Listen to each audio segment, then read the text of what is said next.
Quais eram os sons do mundo em que o Galileu vivia? E quais eram os sons que ocupavam a cabeça dele?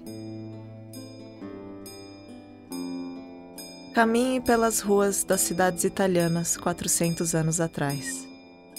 Você vai escutar sinos tocando o tempo todo.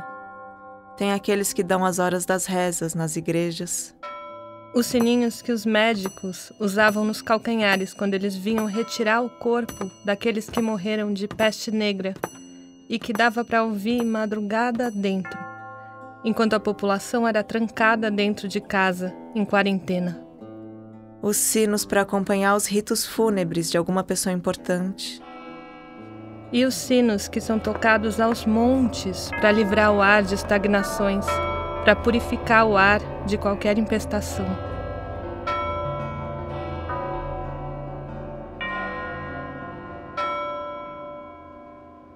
Esse era um ambiente feito de sons, e a música estava por toda parte. Ela estava nas cortes, nas festas, nos mosteiros, nos conventos. Ter uma voz bonita podia ser um caminho para subir de classe social. E muitas famílias colocavam os filhos para cantar em coros desde pequenos, torcendo pela revelação de algum talento. Ainda naquela época, teve início a prática da castração de meninos antes da puberdade, para que eles envelhecessem sem mudar de voz.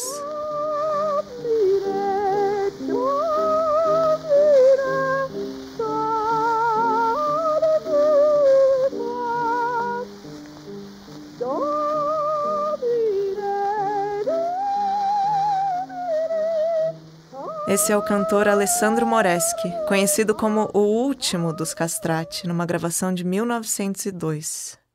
O século XVII também foi palco para grandes compositoras mulheres e as primeiras cantoras solistas, além de um sem número de cantoras de coro dentro das igrejas.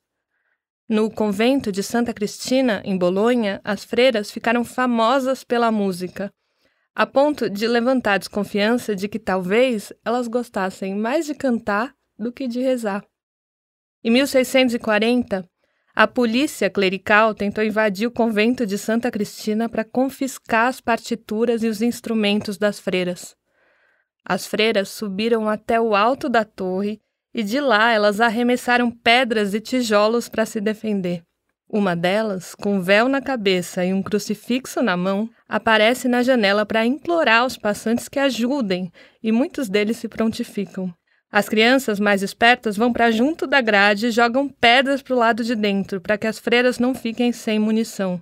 Viva as freiras de Santa Cristina! As pessoas começam a gritar, e os policiais acabam saindo de cena acuados. As freiras conseguem garantir, pelo menos por algum tempo, o direito delas à música.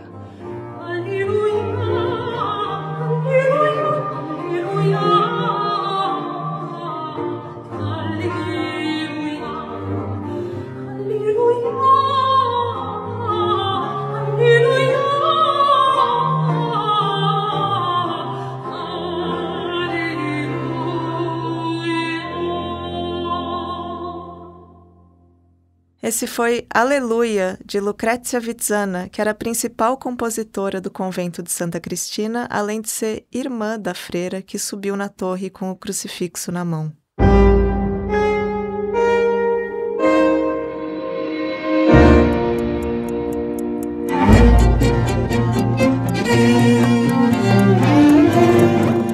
Esse é o 20 Mil Léguas Vai a Campo. Eu sou a Leda Cartoon. E eu sou a Sofia Nestrovski. E esse é um podcast da Megafauna, Livros no Centro, em parceria com Serra Pilheira, instituto que fomenta a ciência e a divulgação científica no Brasil. O 20 Mil Léguas também conta com o apoio da Vita Investimentos. E essa é a terceira temporada, dedicada a Galileu Galilei e ao seu mundo. E para o começo desse episódio, a gente saiu da frente dos livros e foi visitar o século XVII. Ou mais perto disso que deu para encontrar na cidade de São Paulo, numa quarta-feira à tarde. Que doideira. É, nunca imaginei. Nossa. A gente está agora no ateliê do Marcos Kaiser, que é um luthier, ou um fazedor de instrumentos musicais. Ele é especialista em instrumentos como os que existiam na época do Galileu Galilei. Aqui é uma sala um pouco escura, cheia de ferramentas. Tem goivas, serras, lixas, compassos, diapasões, e tirinhas de linho e de pergaminho recortadas, e potes de cola e de tinta, e placas de madeira, e asas de barata, que são uma espécie de goma laca indiana que realmente parece muito com milhares de asinhas de barata, e que é usada para invernizar a madeira. Nesse ateliê, você abre uma porta de armário e encontra um espaço vazio, com as paredes forradas de alumínio, porque não é um armário. É uma câmara de bronzeamento artificial para instrumentos musicais. Daria perfeitamente para um adulto entrar dentro dela, ficar em pé e sair dali tostado. Os instrumentos de madeira entram lá e saem prontos para uso. E é mais garantido dar uma aquecida neles ali do que ter que deixar eles secando no sol, porque vai que chove. Ou vai que um passarinho resolve fazer ninho no buraco de uma guitarrinha barroca. Você olha para a esquerda desse armário, que não é um armário, e vê uma cristaleira que você não tinha visto antes. Aqui, nessas prateleiras de vidro, tem pequenos animaizinhos marinhos em conserva, ouriços, ossadas. Tem um crânio que você fica na dúvida se é humano ou não. E tem conchas e pedras e líquens e lupas e balões de vidro muito delicados.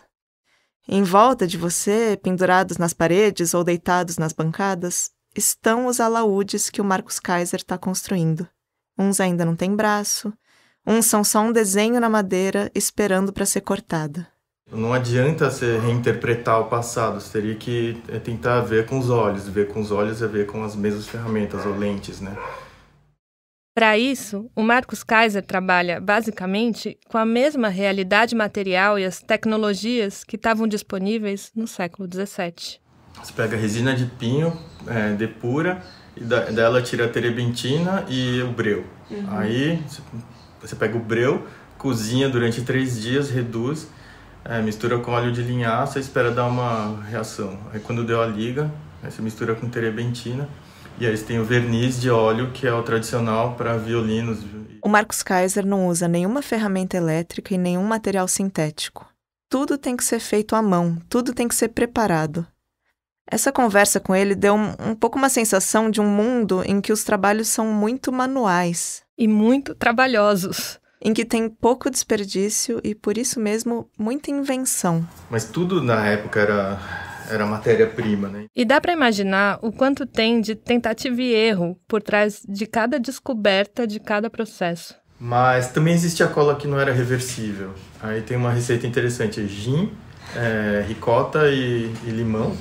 Faz uma cola que é a Super Bonder da Renascença. Gin, ricota e limão? Então você for numa festa e estiver comendo um coquetel, manda um gin tônica e tiver um salgadinho de ricota e limão. E funciona, você já usou essa cola? Já. Ele foi mostrando pra gente no ateliê dele um pouco dos instrumentos que ele faz. Os alaúdes, as teorbas, os arque-alaúdes e até a simpática guitarra barroca. Era alaúde que se tocava na família Galilei. Tanto o próprio Galileu quanto seu pai, seu irmão, seus filhos, todos tocavam alaúde.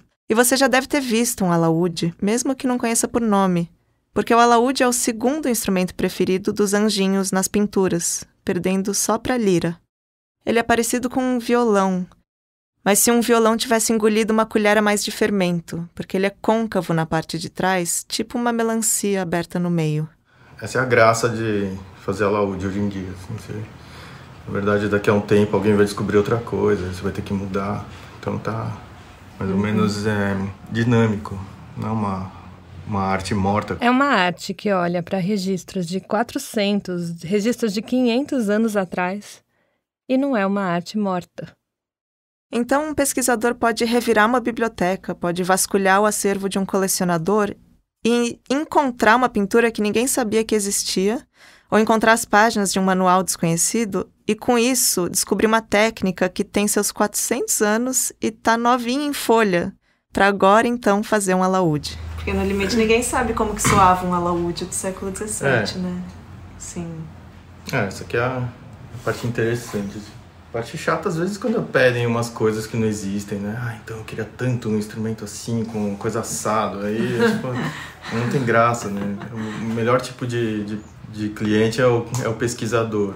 Olha, eu queria tocar música de tal época, aqui tem uma gravura do fulano que tocando, olha só que interessante, ele pega um instrumento, sei lá, com a mão assim ou assado.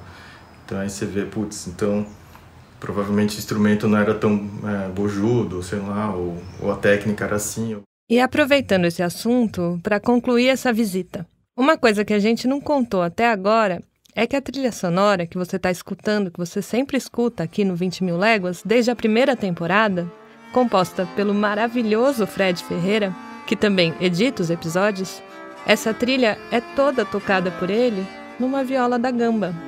Não é um violino, nem um violoncelo, como alguns ouvintes já perguntaram pra gente. Mas é um antepassado desses instrumentos de corda, que vem da Renascença e entra barroco adentro. É uma espécie de um violoncelo antigo misturado com alaúde. E o som, se você quiser comparar, é menos aveludado que o do violoncelo. Tem alguma coisa de rasgado, de visceral, até literalmente visceral. Porque as cordas são feitas de tripa de animal. Bom, você tem as cordas mais finas, que são fáceis de fazer. Você torce uma tripa e deixa secar, ela vira uma corda de, sei lá, uso normal.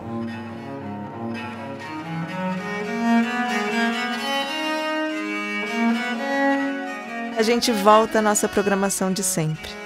Você está ouvindo 20 Mil Léguas, o podcast de ciências e livros, ou, nesse caso, de ciências e música. A gente começou seguindo o exemplo do Galileu e fazendo o que ele fazia, como você ouviu no último episódio. A gente foi conversar com um artesão. A gente não encontrou nenhum arsenal, nenhum artilheiro de fácil acesso, mas no fim das contas, o ateliê de um luthier foi mais conveniente, porque hoje você vai ouvir justamente sobre música.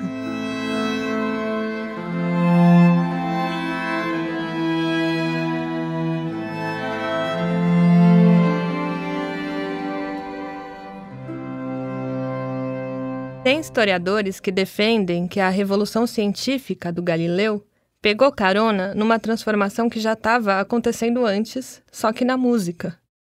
Um dos maiores pesquisadores da vida e da obra do Galileu, um sujeito chamado Stillman Drake, disse que se a matemática é a mãe da física moderna, a música é o pai.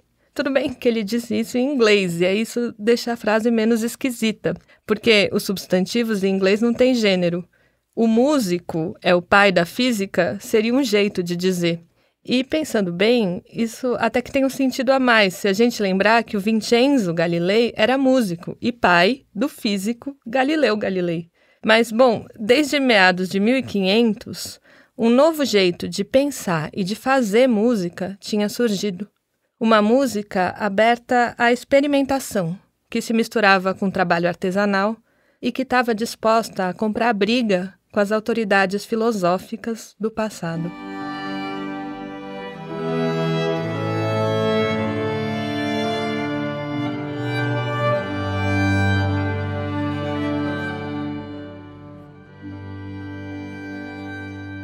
Para entender essa transformação que estava acontecendo na música, a gente precisa primeiro entender o papel que a música tinha naquele mundo antes de ser transformada. Na educação tradicional, a música era parte do currículo matemático. Ela ocupava um lugar tão importante quanto a aritmética, a geometria e a astronomia. A música é muito mais do que uma forma de entretenimento ou do que a expressão de um artista. A música é constitutiva do universo. A partir dela, você compreende o cosmos. Quer dizer, a música é uma propriedade das coisas, não foi a gente que inventou. Se falava num Deus músico que organizou o universo a partir dos sons. Pensa que são 7 as notas musicais, Dó, Ré, Mi, Fá, Sol, Lá, Si. E 7 os planetas no modelo antigo, Lua, Sol, Vênus, Mercúrio, Marte, Júpiter, Saturno. E 7 os dias da semana, e cada planeta corresponde a um dia e a uma sequência dessas notas. Notas que soam em frequências específicas. Se você pega uma corda Dó e divide ao meio, ela vai soar um Dó 1/8 acima. É um Dó mais agudo. Se você dividir em 3, você vai descobrir que tinha um Sol escondido naquele Dó. Se dividir em 4, outra nota é revelada, ou seja, 2 vezes ao meio você tem de novo um outro Dó, que é uma nota que vai sempre se repetir. Assim como depois de todo domingo sempre se repete a segunda, assim como o dia segue a noite segue o dia. Nos sons também acontecem essas repetições de frequências, e as divisões seguintes, que são 4/5 e 5/6 da frequência que a gente ouviu, estão todos contidos na vibração fundamental daquele primeiro dó.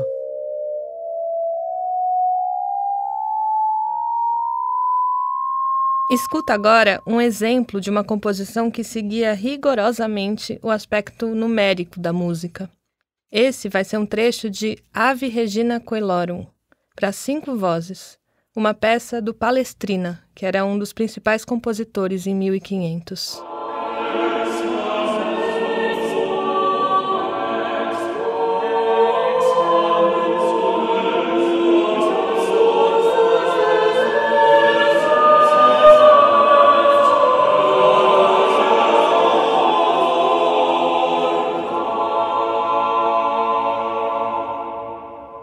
Se você olhar a partitura dessa composição, que está na nossa newsletter, você vai ver que as notas vão subindo e descendo como se as linhas fossem degraus, e elas não pudessem pular nenhum degrau para chegar no seguinte.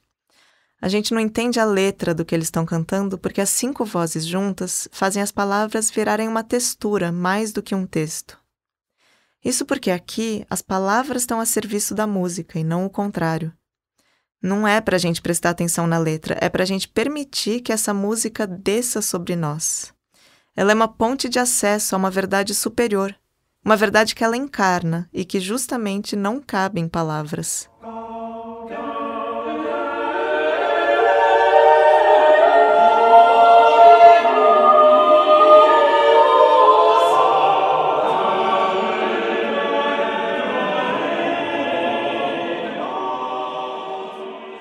Não cabe em palavras, mas cabe em números. Cada nota era a materialização possível de uma proporção numérica. Apreciar a música era uma questão intelectual. Era preciso aprender como os sons se estruturam numericamente, pela proporção, para saber ouvir música.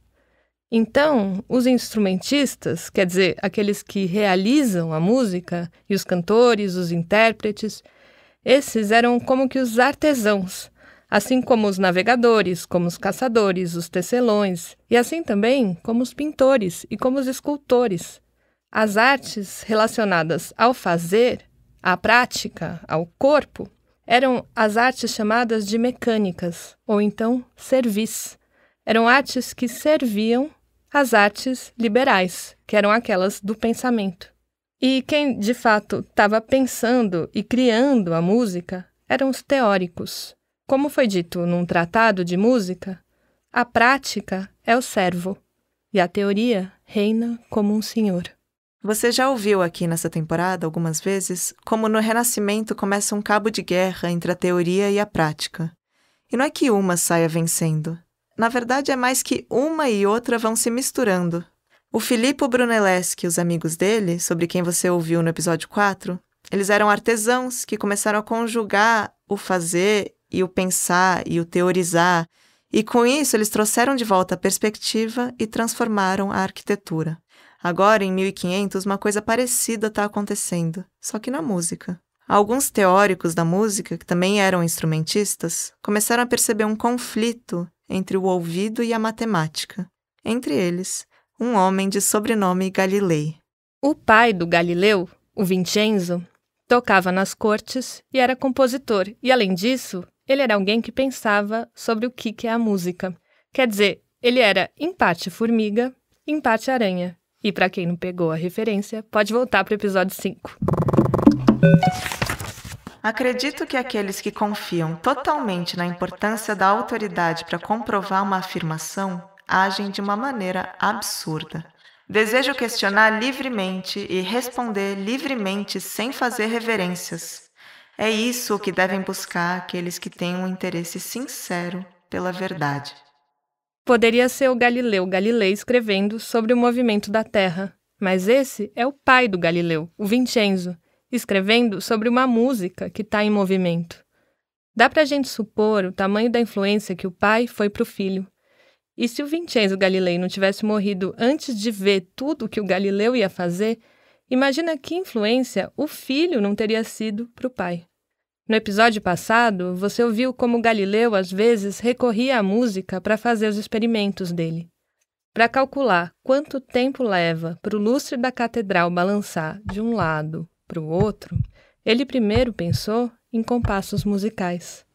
O Albert Einstein, e aqui a gente dá um pulo no século XX rapidinho, o Einstein, numa entrevista para um jornal americano em 1929, disse que ele muitas vezes pensava através de termos da música, que ele sonhava acordado com música.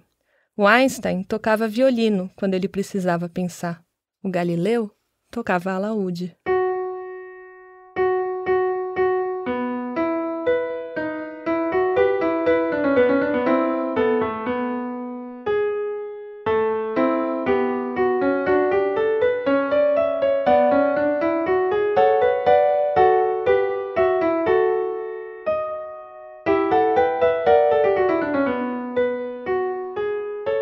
Isso que você acaba de ouvir talvez seja uma composição do próprio Galileu, originalmente feita para alaúde.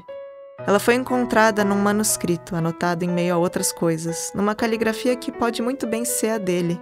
Está assinada como Vincenzo Júnior. Então é verdade que pode ser obra do irmão ou do filho do Galileu. Mas dizem que a maneira de anotar não se parece com a deles, então sobra um Galilei para ser o autor. E a gente fica com uma vontade de que seja de fato obra dele, mesmo que não dê para saber ao certo.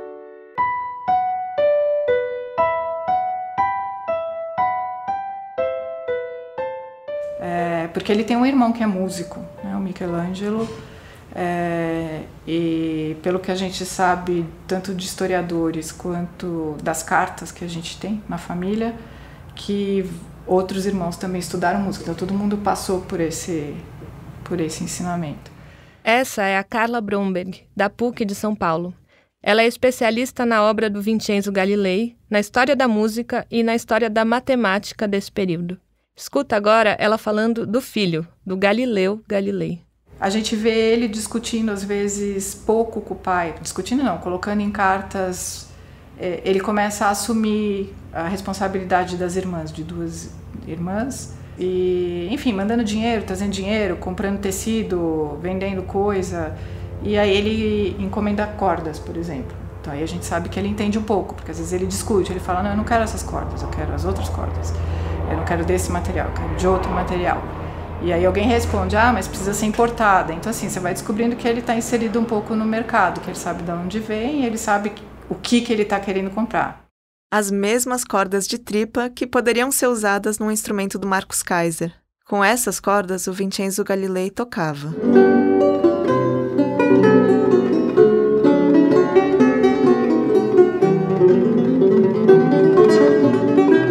Aliás, ele não parava de tocar alaúde. Pelos relatos que ele mesmo deixou, ele tocava alaúde, caminhando pela cidade, andando a cavalo, de pé na janela, deitado na cama. Essa composição dele, uma das muitas que ele compôs para 2 alaúdes, ele muitas vezes tocava acompanhado do Galileu.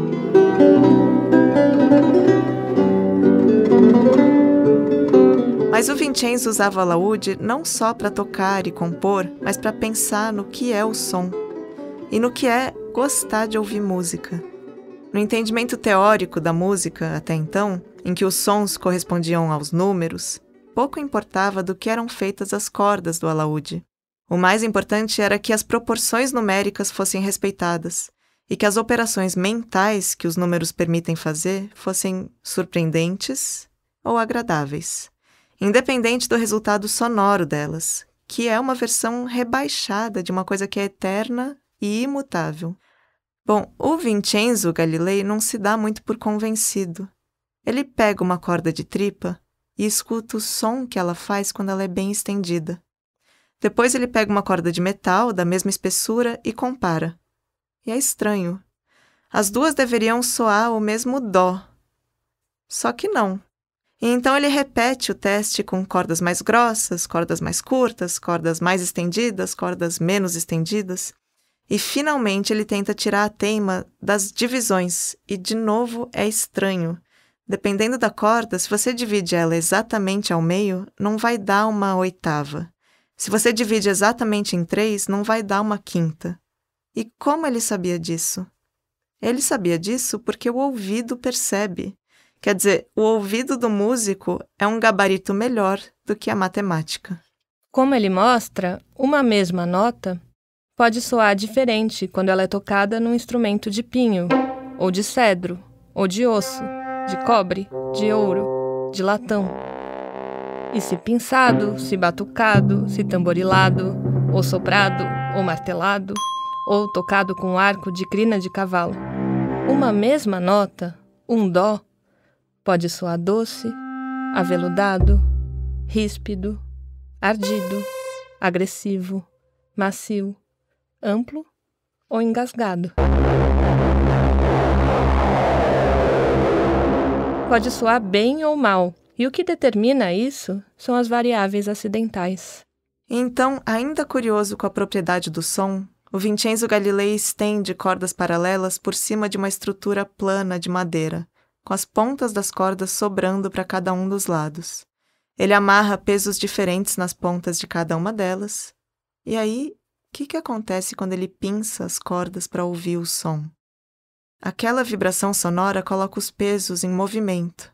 E não é um movimento qualquer. É um movimento de pêndulo.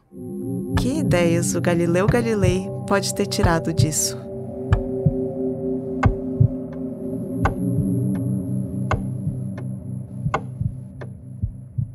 Vincenzo escreveu 2 livros, um que ele chamou de Diálogo e outro que ele chamou de Discurso. Filho de Peixe, o Galileu também escreveu um famoso Diálogo, o Diálogo sobre os 2 máximos sistemas de mundo, e um Discurso sobre as 2 novas ciências, que é o último livro dele. E no fim da vida, no meio dos poucos livros que ele tinha nas prateleiras, constavam os livros do pai dele. Assim como Galileu abriu o caminho de uma nova ciência experimental, a gente poderia dizer que o Vincenzo era um músico experimental. Se com isso a gente pudesse referir a algo bem diferente do que seria chamar alguém hoje de um músico experimental. Mas a diferença entre pai e filho é que o Vincenzo foi dos números para a matéria, e o Galileu, partindo da matéria, chegou nos números. O Vincenzo estava experimentando com os instrumentos que ele tinha, para descobrir algo sobre a natureza dos sons. Ele é um músico, mas olhando de agora, olhando para o que ele estava fazendo, a gente poderia chamar também o Vincenzo de um cientista. Um cientista cuja ferramenta para fazer experimentos é o alaúde. Foi tocando alaúde que ele começou a questionar coisas que estavam estabelecidas fazia muito tempo na teoria musical.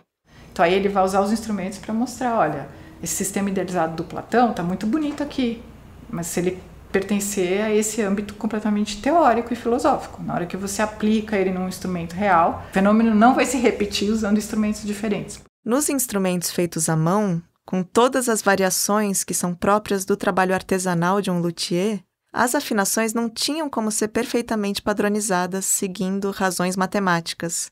E, na verdade, é difícil dizer que alguma coisa naquele mundo fosse perfeitamente padronizada. As distâncias, por exemplo, não eram medidas em metros ou em milhas, mas em braças e pés, sendo que a braça em Veneza não era a mesma braça que existia em Siena, que não era a mesma braça que existia em Roma. Se você tocasse violino e quisesse encontrar um amigo seu em Londres, que também é violinista, além de vocês não saberem dizer quantas braças, ou jardas, ou furlongs vocês precisariam atravessar para se encontrar, vocês provavelmente iam estranhar o som do violino um do outro. E, aliás, nem precisava ir tão longe. Se você estivesse em Roma e fosse encontrar um violinista em Florença, o som já ia ser diferente. Então, assim, é uma salada. É uma salada. No momento em que finalmente se padronizou tanto as afinações quanto a impressão de partituras, é que foi possível juntar 100 músicos num palco e um coro para todo mundo tocar junto uma sinfonia.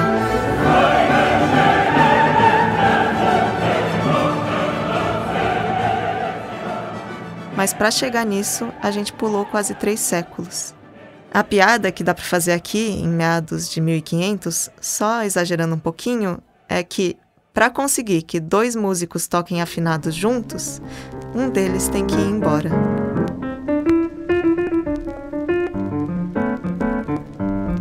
O Vincenzo Galilei estava dizendo que só os privilegiados têm ouvido matemático, e ele possui apenas o que Deus lhe deu. O som não é a mesma coisa que a ideia do som.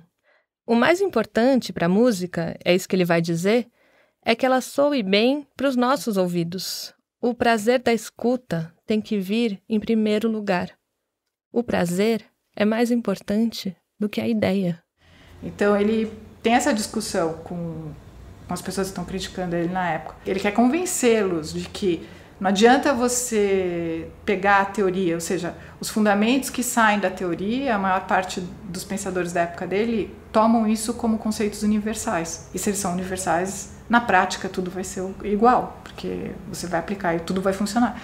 E ele fala, não existe isso. Existe isso no âmbito teórico, onde você jamais utiliza um instrumento. E aí ele fala, então pegue os instrumentos. Aí que ele fala que ele faz os experimentos. Pega o instrumento. Se for um instrumento de madeira, com cordas de tripa de animal, é uma coisa. Se for um instrumento de madeira, com uma corda mais metálica, vai dar outra coisa. Então assim, ele vai mostrando como não vai funcionar essa pseudo-universalidade que para eles era uma dedução lógica do... Se o sistema funciona, se foi demonstrado, ele é universal, ele vai funcionar para tudo. E aí ele mostra que não, que é particular. Essa era uma época em que ainda não se compreendia o que era o som. Se eram ondas, se eram corpúsculos se batendo uns contra os outros, se era ar explodido. Aí eles vão começar a descobrir algumas coisas sobre o som que vão fazer do som ser o som. Porque até então era um ar explodido. Ar explodido? É. Vincenzo Galilei se dizia movido pela busca da verdade, baseado na experiência das coisas e nas demonstrações. Ele fala, por exemplo, vai ter uma esponja, a esponja não produz som, e ele explica pelo material por que não produz som. Nesse esforço de prestar atenção nas variações dos sons, Vincenzo Galilei quer olhar longe. Ele quer saber quais são as músicas que vêm de longe. Na verdade, ele vai dizer que a música sim tem um valor, mas porque ela tem um caráter que hoje em dia a gente chamaria de cultural. Então ele, durante os tratados dele, ele fala muito que ele está muito grato aos patronos dele, porque ele pôde conhecer inúmeros povos que faziam inúmeros tipos de músicas diferentes, que tocavam instrumentos diferentes, e que ele vê que isso tem um efeito porque isso tem a ver com o modo como aquelas pessoas viviam e entendiam tudo que elas aprendiam. Os patronos do Vincenzo Galilei podem ter mandado trazer músicos e os instrumentos dos músicos de regiões como o Cazaquistão, Turcomenistão, Turquia, Grécia, Bulgária, Romênia. Ele mesmo dificilmente viajou para esses lugares, mas ele teve em Pisa, em Veneza, em Roma, em Siena, em Florença, em Ravenna, o que já era conhecer um mundo expandido para os critérios daquele período. E ele, inclusive, confessa: a música que agrada aos italianos não agrada, do mesmo modo, os povos de outras nações. Então é quase como se ele fosse um antropólogo, etnógrafo da época, porque ele percebe que isso tem a ver com a identidade das pessoas no lugar onde elas estão, com o meio que elas possuem para fazer este ou aquele instrumento. Eles ainda tinham um pouco essa ideia de que todos os eventos naturais, quer dizer, o clima, aquilo que você come, aquilo que você respira, também se transforma dentro de você, e por isso você faz mais coisas ou menos coisas relacionadas, sei lá, né? Ou você tem uma voz mais grave ou mais aguda, quer dizer, tinha todo um aspecto ambiental, eco, né? Relacionado a essa ideia do que forma uma pessoa. E ele fala bastante disso nos tratados. Vincenzo Galilei recomenda que os compositores observem e que componham a partir da observação. Observar não só a diferença entre toscanos, sicilianos e turcos, mas também como uma mulher casada fala com o seu marido. Observar o príncipe falando em meio aos nobres ou um príncipe falando com um criado. Como um suplicante implora. Como são as pessoas tímidas falando. E como fala a pessoa exultante de alegria. As transformações da música desse período vão levar daquelas composições que encarnam uma verdade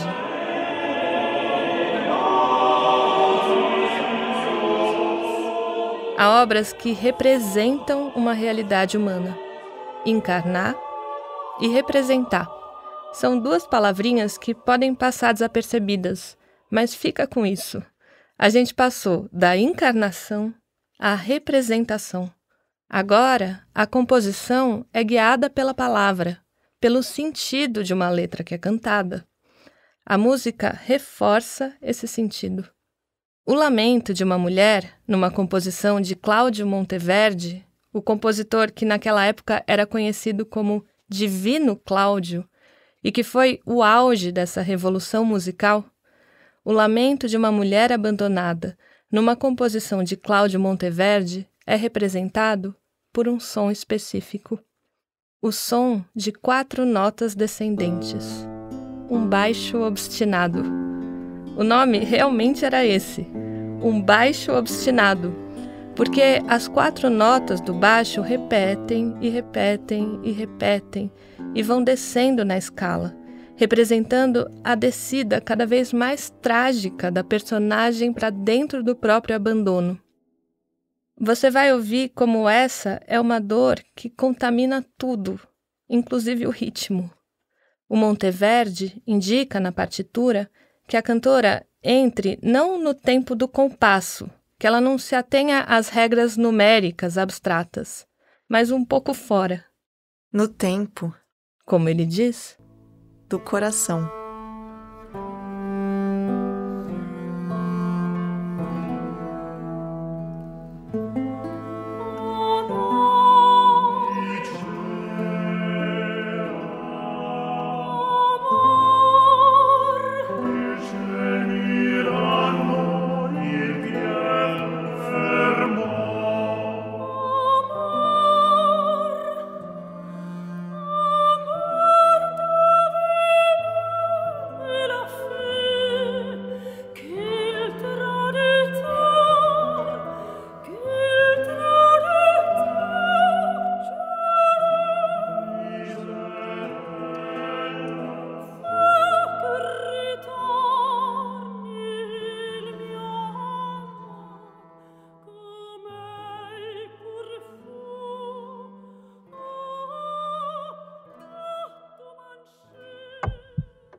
A terceira temporada do 20 Mil Léguas, o podcast de ciências e livros, foi realizada pela Livraria Megafauna, Livros no Centro, em parceria com o Serra Pilheira, instituto que apoia a ciência e a divulgação científica no Brasil. Nosso podcast também conta com o apoio da Vita Investimentos. E para saber mais das outras traduções que a gente usou e saber das referências consultadas em cada um dos episódios, é só conferir na nossa newsletter, que você pode assinar no site da Livraria Megafauna. E lá você também pode ver as edições passadas das newsletters dos episódios anteriores. A idealização e a direção geral são da Fernanda Diamante. Concepção, pesquisa, roteiro e apresentação, Leda Cartoon e Sofia Nestrovski. Todas as traduções dos trechos citados são nossos, exceto onde indicado nos episódios ou nas newsletters. A coordenação geral é da Irene de Holanda. Trilha original, mixagem e edição de som, Fred Ferreira. Masterização, Tuta Macedo. Revisão técnica dos roteiros, João Cortese. Edição de texto, Rita Palmeira. Projeto gráfico e identidade visual, Flávia Castanheira. Diagramação, André Stefanini. Comunicação, Leana Ferreira e Manuela Steltzer. Assistência de produção, Júlia Brick. Distribuição nas plataformas, Ricardo Terto. Esse episódio foi gravado no estúdio Baticum.